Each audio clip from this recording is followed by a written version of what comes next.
Isa ang kanser sa mga uri ng sakit na hindi kaagad nalulunasan. Bagay na bigyang atensyon ng mga biktima nito, lalong-lalo na ang mga kabataan.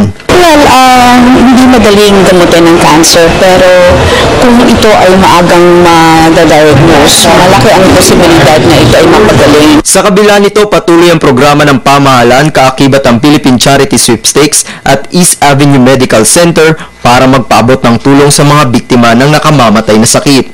Sa pangunguna ni PCSO General Manager Jose Ferdinand Rojas II, personal na binisita niya ang mga mumunting anghel sa tahan-tahanan sa East Avenue Medical Center.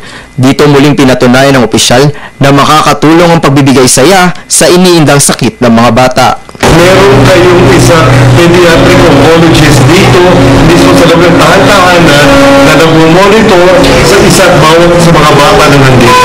Bumisita din ang kilalang mga awit na si Jose Marichan upang mag-alay ng magandang awitin.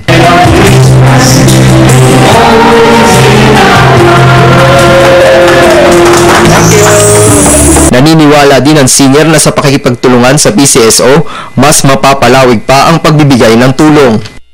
Interested to see the projects that they have, and so I'm quite impressed that when I came I saw that there's so many children that need help, and I'm very happy that PCSO, the Philippine Charity Sweepstakes, is helping tahan-tahanan. Bagamat masakit para sa ilan na makitang nahihirapan ng mga cancer patients, hinihikayat pa rin ng mga nakiisa sa programa na patuloy ang buhay sa kabila ng kanilang kalagayan. Ang 2012, napapasok naman ang 2013. So ito ay ang pagpasok ng bagong taon, bagong pag-asa natin. Para sa Telebisyon ng Bayan, Dennis Cortez.